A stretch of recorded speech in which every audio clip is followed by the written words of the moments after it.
This episode of Crosscut Talks is supported by Alaska Airlines.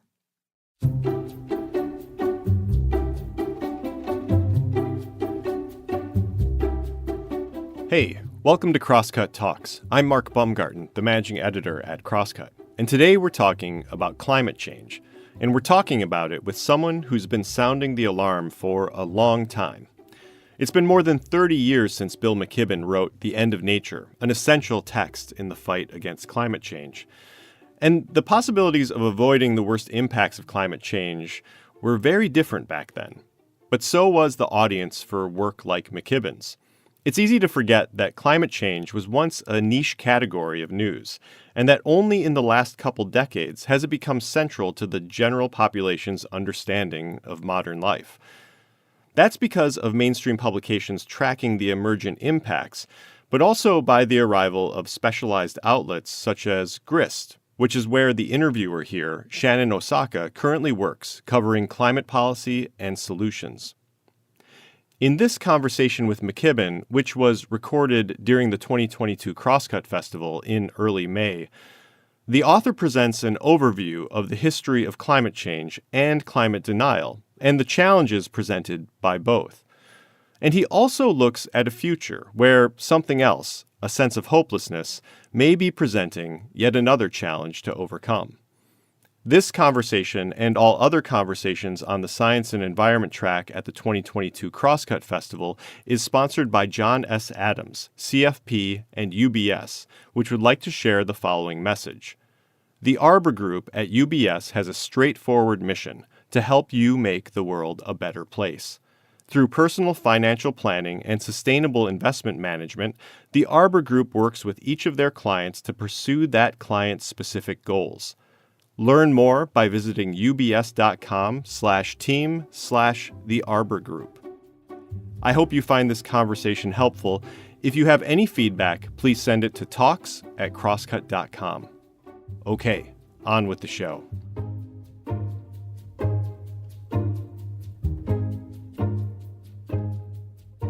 It's a real honor to be here. Bill McKibben, thank you for joining me today. Well, what an honor for me to get to talk with you and to say thanks for all the good work you've done at Grist and Wired and every place else. You know, one of the pleasures for me of the moment, and one has to seek out what pleasures one can at the moment, is that there is just an extraordinary group of young climate journalists hard at work all over the country, which you exemplify. When I was first doing this work back in the 80s and 90s, it was very lonely. If there was a major story in some English-speaking publication, there was about climate change, there was about a 70% chance I wrote it, which was terrible on many counts for me, for readers, for everybody else. It was that feeling of having a nightmare, you're in a nightmare, but you can't get anyone around you to acknowledge the large monster that's bearing down. So now I'm glad that my angst is at least more widely distributed. Shared with a larger group of people, that's true. The first question I want to ask you is actually kind of going back to that point 33 years ago when you were first reporting on this. So your book, The End of Nature, which really inspired me, generally considered to be the first book written on climate change for a general audience. And at the time, you wrote this really interesting thesis, which was that because human-released carbon dioxide had fundamentally transformed the entire planet, every corner of the atmosphere, every corner of the world, this idea that nature as a world apart from man had gone extinct. And so I'm just curious, how have your thoughts changed since then? Do you still believe that climate change has fundamentally ended nature? So in a sense, my thoughts have gotten more complicated and richer over time. I went back and read The End of Nature for the first time in a long time this year because Penguin published it, chose it to be on their list of modern classics and published it which is very nice because I think now that means it will be in print, however long things are in print. So I read it again. So at that time, we didn't know much we knew all that there was to know about the science of climate change, but we couldn't yet point to the impacts of it. It was all in the future, what was going to happen, sort of abstract. So my main emotion when I was writing it, I think the emotion that runs through that book is kind of sadness. And there's a kind of elegiac quality to it at the passing of an idea, the idea you correctly described, that there are places where human beings aren't, that there are, that there's something bigger than us out there in the natural world. Because at the moment, the natural world reflects us in all that it's doing. It was 122 degrees in Pakistan last night. Well, that's us, Now that we can see those effects, like what's happening in Pakistan, there's obviously another dimension that is added in, a sort of fear that of all that's happening and all that will happen now that we can attach it to individual people, especially the most vulnerable people on the planet. And truthfully, there's also a fair amount of anger in my heart now about all this, because, as it turns out, great investigative reporting that's amply demonstrated, the fossil fuel industry knew all about this back when I was writing about it. They were investigating it too and figuring it out, and they understood it, and they took action to figure out which parts of the Arctic they wanted to lease once they'd melted it, but they didn't tell the rest of us. They just lied about it. So now there's that combination of sadness and fear and anger. And that makes it all the more important for me that I can still get outside most days and into the woods. And it's not the wilderness that, Thoreau might have imagined. But in relative terms, it remains a place where we can at least imagine something other than ourselves. And I will add this, in the 33 years since I wrote that book, the natural world has had one other new role. It's the place you go where there is no social media, where only a place where you can escape from the endless tyranny of Twitter and Insta and everything else. I want to follow up on that a little bit, because one of the things that you wrestled with in that book is, if nature is extinct, if this sort of purest idea of nature is gone, then how and why do we fight for its remnants? I mean, we're at this place, we've warmed the earth about 1.2 degrees Celsius. How do we think about inspiring sort of the next generation of environmental activists as we shift ever farther away from that natural temperature, that sort of pre-industrial natural world? Well, it's a really good question. And one of the things that I've had to come to grips with in the course of my life and thinking is everything is relative. So look, we're past the point where we can stop global warming. I lost that fight early on, That doesn't mean that we can't stop it short of what it would otherwise be, i.e., all the work that millions of people are doing around the world now is to make sure the planet warms 1.5 or 2 degrees Celsius instead of 3 or 4 degrees Celsius. Not because it's going to be great at 2 degrees. If 1 degree melted the Arctic, we were really fools to find out what 2 degrees does. But that's kind of where we are now, we're having to do everything to try and get to 1.5 or 2. But it's incredibly better. It's a miserable outcome, but not perhaps an unsurvivable one. At this point, I think it's pretty clear that if we let the planet warm 3 or 4 degrees Celsius, we're not going to have civilizations like the ones we're used to. The stress and flux and stuff, just probably too much. By the same token, the world around us is relative too, That is, there is no pure nature, I guess. I think my argument holds.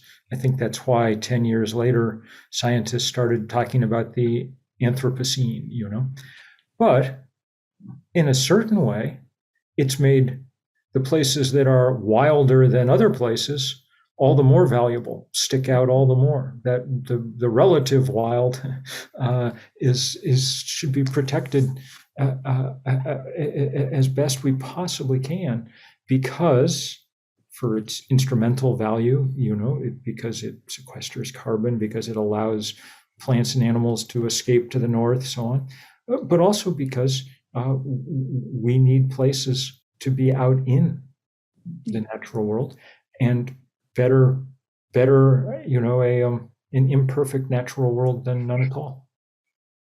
Absolutely.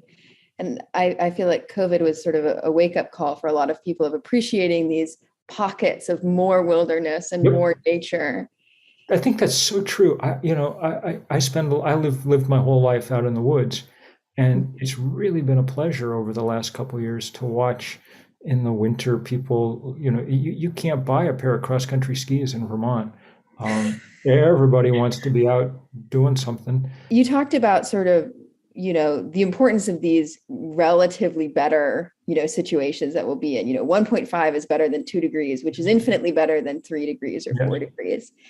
And we're in this place where, I spoke to a high school class last week, and I've talked to some climate scientists who say that when they're talking to young people, they feel like they're interacting a lot more with people who are worried that, after 2030, the world is going to end. They're not going to be able to have children. Yep. These scientists are saying, I almost interact more with these people than I do with climate deniers these days. How do we talk to young people specifically about how bad things are getting, while also pointing out how much bad we can still avert? I mean, how do we walk this sort of narrow line? Yes, this is a very good question. One that I've been trying to answer a little bit. I just published last week my first book for children, in this case, quite small children. Like it's a picture book. I didn't do the pictures because I can barely doodle, but I wrote the words. And the strategy I chose for that, these are very young kids, so obviously it would be wrong to scare them in any way, and worry them or whatever. But people are worried, and they know that there's trouble and things. So the point I was trying to make with this book was that the title is "We Are Better Together," and I'm trying to help people know that there are people working to make big changes, and that they can play a part in that work. The scariest thing about climate change is our sense of lack of agency around it. It is so big, and each of us is so small, that the idea that we might actually make a difference seems far-fetched. And indeed, at this point, I'm afraid it really is far-fetched if we're thinking of ourselves as individuals, which we've been trained to do since at least the Reagan years in this country. That's what we're supposed to be. As Margaret Thatcher memorably said, there is no society, there are only individual men and women. The chance that we can solve things individually is vanishingly small. I'm proud that I have solar panels all over the roof and that they connect to an electric car, but I don't try to fool myself that that's how we're going to do this. The most important thing an individual can do is be less of an individual and join together with others in movements large enough to matter. So that's why we started 350.org, and why people started the Sunrise Movement and Extinction Rebellion, and why we're organizing Third Act, and on and on and on. And young people in particular need to kind of feel and know this, and they definitely can. Some of the best organizers in the world now are junior high and high school students. People ask me, since becoming a climate journalist, do you get depressed all the time? Isn't this sort of a terrible job?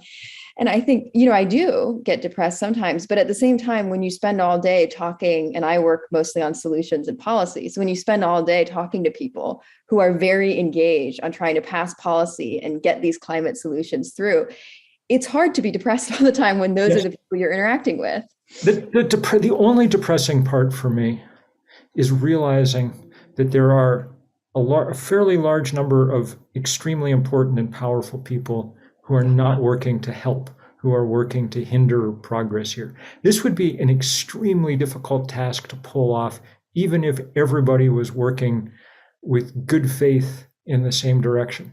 And the fact that we also have to overcome people whose only interest is vested interest, is the only part that gets me down. And I've been glad I'm not. I mean, your job in the last year, I'm sure, has been very tough in part because you're getting to watch this drama and probably one of the latter chapters of it play out. I mean, watching Joe Manchin hold up the climate bill month after month after month because his paymasters at the fossil fuel industry have told him to is depressing. There's no way around that. So that's why we try and organize, so we can have some countervailing power to that money and greed. We talked about sort of the very young side of organizing, and I want to ask you about the older side of organizing. I actually first found out about Third Act through my 67-year-old father. So the message is getting out. But I just want to ask you about the organization and what's behind the focus on baby boomers. I mean, what can they add to the climate conversation and to sort of the political energy behind the movement that hasn't been there before? So first of all, it's directly out of this sort of experience of working with young people that this came, because that's mostly what I've done in my life. Believe it or not, I was once one myself. Back when I was writing The End of Nature, I was in my 20s. I think I was 27 or 28 when it came out. When I started 350, I was in my 40s, but I did it with 7 college students. A ton of that work was on divestment. And so I worked with kids on every college campus in the country, tons of whom went on to start the Sunrise Movement. I've gotten to know and love all the really young organizers, Greta, who everybody knows and everybody should, because Greta Thunberg is a great, brilliant organizer and a good human being. But there's 10,000 Gretas around the planet. I got worried at some point that we were taking the most difficult problem in human history and assigning it to 17-year-olds. Please, in between, pre-calc and field hockey practice, would you mind also saving the world while you're doing? That's ignoble, but it's also unlikely to be successful, it seems to me, because they bring some of the ingredients: extraordinary passion, curiosity, openness to new ideas, but they don't have some of the things they need, which are political and economic power. So, enter the over 60 crowd like me. We vote like crazy. There's 70 million of us, so a bigger population than France, but we vote in such large numbers that really there might as well be 100 million of us when it comes to politics. And we ended up with all the money. I mean, fairly or not, people over the age of 60 have 70% of the country's financial assets. So if you want to lean on politicians, you need voters. And if you want to lean on bankers, you need people with money in their vaults. And I want to lean on both those guys. So it's a good group to try and organize, especially because for this group of boomers and the silent generation above them, their first act, we have good generational DNA. Our first act back in the 60s or 70s was a time of really profound social, cultural, political transformation. A women's movement, civil rights movement, anti-war movement. But in the environment, this was the first Earth Day in 1970, which was not some celebration of the planet. It was a protest. There were 20 million people in the streets, 10% of the then population. And a huge number of those 20 million are still alive and still wanting to do stuff. And so it's been great fun to be corralling them and trying to do this cross-generational work. We've been doing a lot of work on banks, and part of the reason is that that's what young people were working on. In October, the Fridays for the Future Coalition in the US asked us to come support them as they were doing these protests outside banks. We said, sure. And I was in Boston that day. And so there was a big crowd of young people marching, and at the back, marching more slowly, a big crowd of us older people. And someone had a big banner that said, fossils against fossil fuels. So that was our rallying cry. And, on we go. We'll be back with more after this message. Dreaming of a long-awaited vacation? Take your travels to the next level with Alaska Airlines. They're committed to providing a higher standard of safety and cleanliness throughout your journey. From mask requirements and touch-free options to HEPA filters on board and fresh air every 2 to 3 minutes. Plus, their award-winning loyalty program, Mileage Plan, makes it easy to earn and redeem miles wherever you go, including destinations worldwide, thanks to their One World Alliance membership. If you're ready to land a low fare, next-level care, and the best experience in the air, book now at alaskaair.com. So we're at a place now where we've seen this huge outpouring of support. We're at a moment where there's more support for climate policy than ever before. We've seen the Sunrise Movement, we've seen Greta Thunberg, we've seen Fridays for the Future.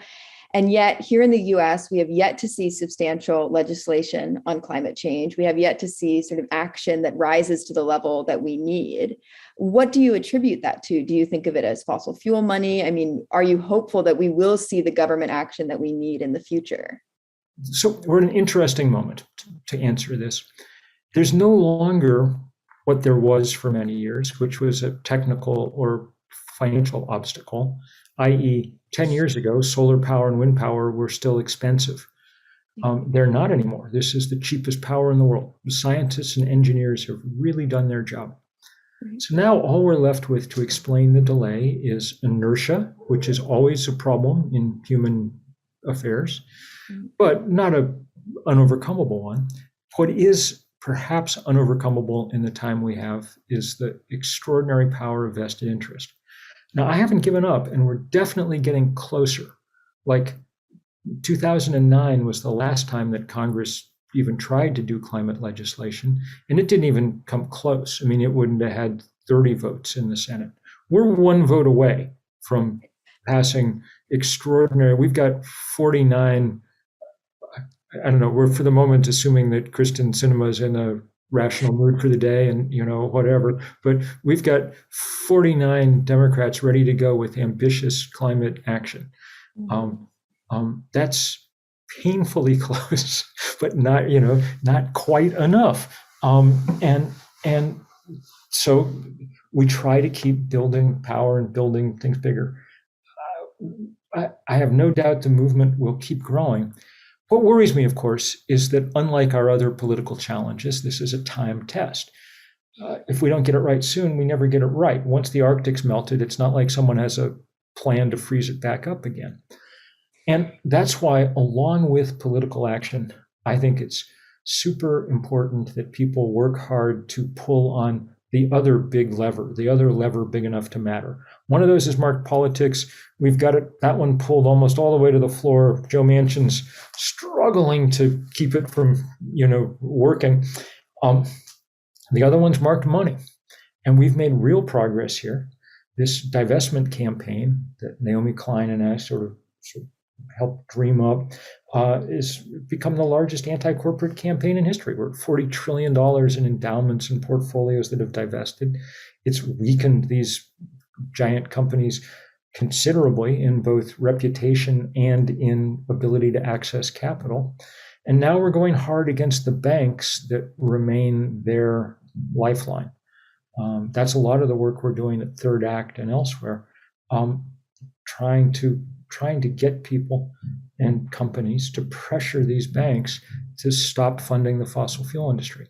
The big four American banks, Chase, Citi, Wells, B of A, they've lent the fossil fuel industry more than $1 trillion since the Paris Accords were signed. They didn't need Donald Trump to sabotage the thing. They were happy to do it themselves. So we have to get one or both of these two systems, politics or economics, out of kind of suicide mode and into survival mode, I've been a climate reporter for just 2 years, and it's hard imagining have some of the people in journalism and in policy who have watched sort of, getting closer every time, but sort of the same process play out in so many different administrations. So it takes a lot of focus and determination to see it through. Things do change. And right now, one thing that is changing, that's a real wild card and it's unclear how it's going to break, is Vladimir Putin's war in Ukraine.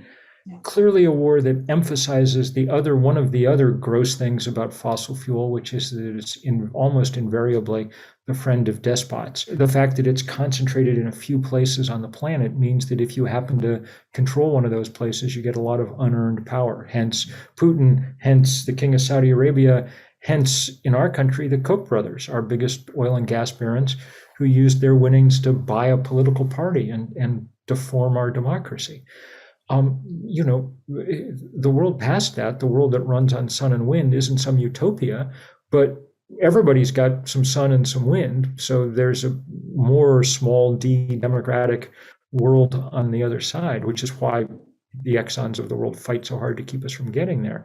But, so their reaction to Ukraine is, let's go pump more oil and, that'll be how we get around Putin. That strikes me as insane. Oil is a global market. Putin's receipts have gone up, not down this year as the price of oil has gone up. But if we seize the moment instead to make this the chance to all out wartime effort, make the switch to renewable energy, it's probably the last really great opportunity like that we're going to get in a physically relevant time frame. So that's what I've been working hard on these last weeks, and these heat pumps for Europe project and things. And I don't know whether we'll get them through or not, but I'm excited that people are understanding the opportunity anyway.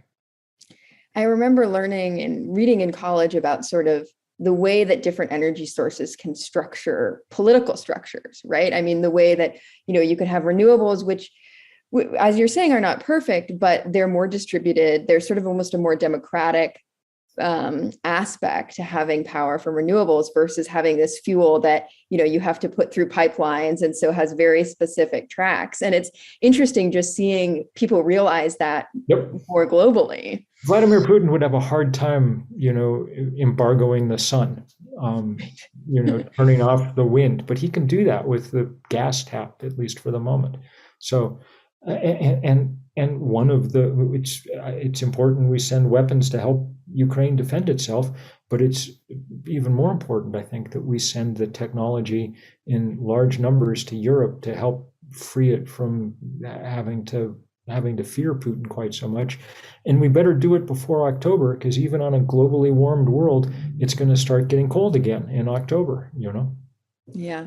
For viewers who don't know, Bill's suggestion for heat pumps for peace and freedom, I think it was, which was in your Substack, was about, sending basically systems that can electrify buildings such that you can get heat from electricity as opposed to natural gas or oil or. And one beauty of it is, yes, heat pumps are great. They're the kind of electric replacement for the furnace in your basement, and they work great, and they save huge amounts of energy. And if Biden wanted to do this in this context, he could do it invoking the Defense Production Act, which doesn't require Joe Manchin or anybody else to sign off on it. He used it, as Trump did, to spur the production of vaccines. This is the same sort of level of emergency. It looks like we're out of time. It has been so great talking to you today, Bill. I really appreciate you joining us at the Crosscut Festival this year. The pleasure has been all mine. Thank you so much for your good work you're doing, and people should really make sure to be reading Grist to see it, and keep it up. Thank you very much. And that's it for today's episode. Thanks again to Bill and Shannon for the talk. And thanks also to the folks in the audience who asked questions. If you'd like to be one of those audience members for a future Crosscut event, go to crosscut.com/events. This episode of Crosscut Talks was produced by Sarah Bernard and engineered by Rusty Bacall and Victoria Ralph. And the event was produced by Jake Newman and Andrea O'Meara. Ann Krisnovich managed our audience engagement. You can subscribe to Crosscut Talks wherever you listen, and if you like the show, please review us. It helps other people find us. For the latest political, environmental, and culture news from the Pacific Northwest, visit crosscut.com. And if you would like to support the work that we do at Crosscut, whether it's the live events we host every month or the in-depth reporting we deliver every day, go to crosscut.com/membership. In addition to supporting our journalism, members receive complete access to the on-demand programming of Seattle's PBS station, KCTS 9. Crosscut Talks is a product of Cascade Public Media. I'm Mark Baumgarten. We'll be back soon with another conversation.